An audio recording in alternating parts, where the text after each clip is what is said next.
Do të flasim në studio me Pranvera Rapushën, e cila është drejtore shitjesh në një kompani blerjesh online, Movida.al.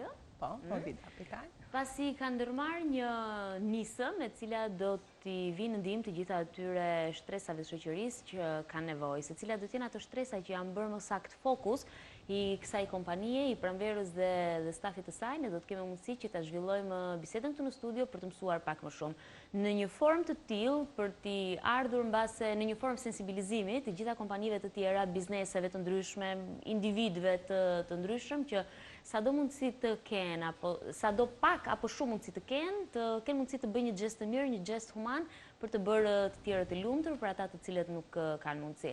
E ka marrë këtë iniciativë kompania në të cilën edhe Pranvera punon për të sjellë dhe për t'i ardhur në ndihmë familjeve rome. Ne do të kemi mundësi që ta ilustrojmë bisedën edhe me disa pamje nga puna që ato kanë bërë. Pranvera, unë të uroj fillimisht shumë mirënjohje për këtë gest human që keni ndërmarrë, pa pasur asnjë lloj përfitimi.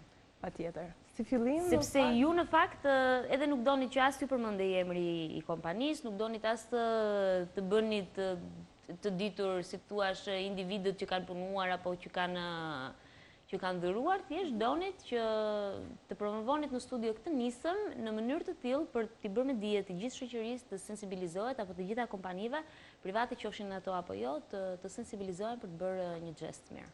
Iva, si fillim unë të falenderoj për ftesën. Është e vërtet kjo që sapo thatë, domethënë ideja e konceptit të bamirësisë, po themi nuk është ta bëjmë për show, apo të bëjmë diçka që të dukemi. Pra, kjo lind natyrshëm me dëshirën e gjithë secilit. Në fakt, rasti konkret i Jonit dhe i kompanisë ku unë punoj, ka ndodhur krejtësisht në mënyrë natyrale, po themi morëm spunton nga ngjarjet e fundit që ndodhen në përmbytjet e shirave. Dhe në një diskutim me stafin, menduam që po dëgjonim gjithandej që shumë familje kishin nevojë dhe bënin thirrje për ndihmë. E diskutuam me stafin dhe që të nesmen të gjithë ishin të entuziazmuar, po themi, për këtë nismë dhe morëm mendimin për të sjellë secili në mënyrë individuale disa veshje, disa ushqime dhe veshje tuajat, mbase veshje që dikujt nuk i bënin më punë në garderobën e vet, apo ishin veshje të reja, të cilat ju i morët mbase edhe nga kompania në cilën ju keni dhe ja dhuruat? Apo ishte një miks të gjitha këtyre? Po themi që ishte një miks të gjitha këtyre që sapo përmendet, domethënë një pjesë e veshjeve ishin që secili nga stafi dhuroi në mënyrë vullnetare, po themi ndihmat që në fjalë në ushqim, por edhe veshje të reja që vlen të falenderoj administratorin e kompanisë, zotin Ertian Çabiri, që një pjesë e veshjeve të reja u mundësuan nga kompania.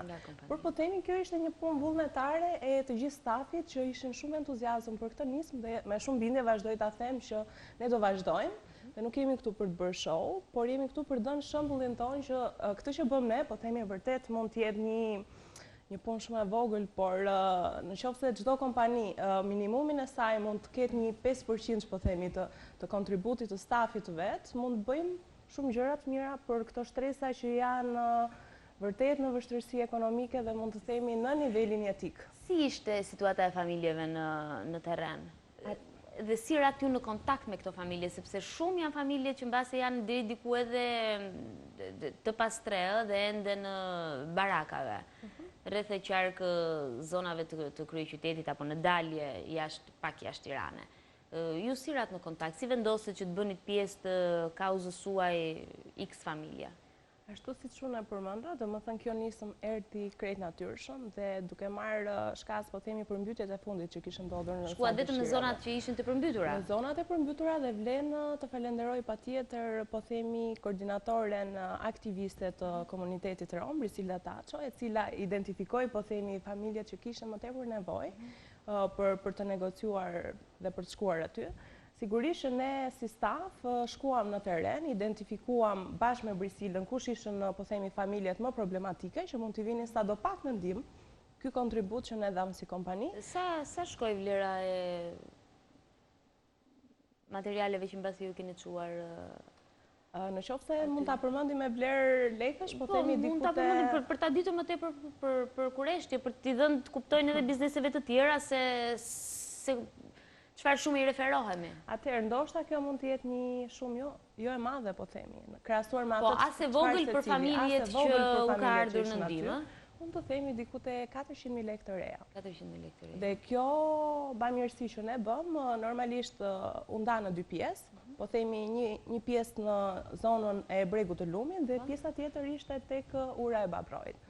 Pra, familjet që identifikuan që kishën më shumë problematika, vërtet atje kush ishën në skandaloze, po themi, ata pothuajse jetonin në qiell të hapur, barakat kur ata jetonin i kishte përfshirë lumi kundrejt përmbytjeve të fundit që kishën ndodhur, kishin vërtet të domosdoshme kontributin që mund bënin qoftë për veshje, mbi të gjitha për ushqim dhe për ilaçe. Pra, çdo kush nga ne besoj që e ka sensin e bamirësisë. Thjesht ne duhet të gjejmë atë ngacmimin, po themi që të menaxhojmë sadopak kohën tonë, por edhe në një farë mënyre nuk na kushton gjë qoftë mungesa e një kafe në barin tonë të preferuar çdo ditë, që të gjithë të rinjt i shohim me baret e mbushura plot për ta sensibilizuar shoqërinë, po themi që nivelet me nivel mesatar dhe të lartë, apo qoftë edhe sipërmarrjet private, të mund të kontribuojnë sadopak për këto familje që janë në minimumin etik të jetesës së tyre. Por do ta vijoni këtë nisëm, ta bëni një lloj tradite mbase në javët apo muajt në vijim, apo do të mbetet me kaq? Atëherë, unë duke parë stafin që ne jemi, vërtet mund të jemi pak si numër, por vlen të theksohet që jemi një staf energjik, me një frymë shumë pozitive, që duam të përcjellim atë që mund ta bëjnë edhe të tjerët, me pak punë dhe vullnet. Sigurisht me plot bindje, unë them që kjo nisëm do vazhdoj, për të thënë aktualisht që ne jemi duke negociuar me personat kompetent që janë për durimin e gjakut për fëmijët talasemik. Kjo është nisma e radhës. Vërtet ne mund t'jemi pak si staf, por këtu mund të do durojmë gjak.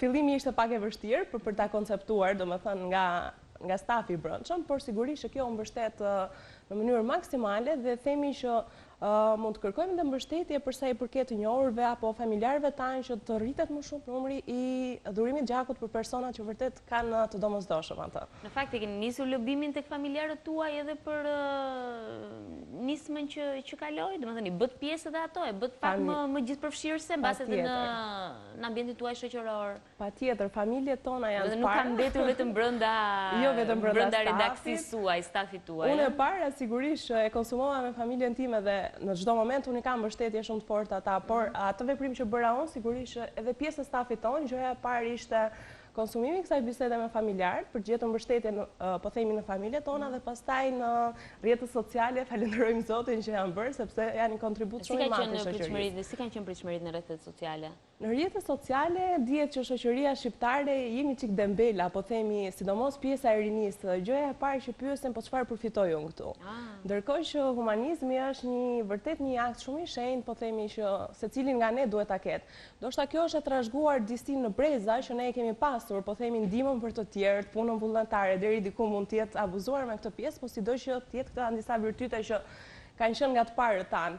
Ndoshta po themi kohët e fundit në një farë mënyrë vështirësitë ekonomike, por që nuk është justifikim, si dhe parazitizmi në një farë mënyrë e të rinjve shqiptarë ka bërë që ta lëm pak pasdore këtë, por jo që mungon vullneti për ta bërë. Ndoshta nuk ka qenë dhe strukturat e duhura kompetente apo organizimi i duhur për ta bërë këtë gjë. Tani organizime ka mjaft në fakt, mjafton që t'jemi pak më vigjilent për mënyrën se si vinë apo ku promovohen, dhe është shumë e thjeshtë për të gjetur individ të tillë, grupime të tilla që bëhen bashkë, dalin në thirrje të ndryshme, në mënyrë të tillë për t'i ardhur në ndihmë shtresave, grupmoshave të ndryshme që kanë nevojë sigurisht për ndihmë. Ndaj edhe pranverave në studio këtë bëri si thirrje. Sot nuk e di nëse do t'i drejtojë ndonjë thirrje tjetër bizneseve apo grupimeve të tjera që janë mbase më të shumtë në numër.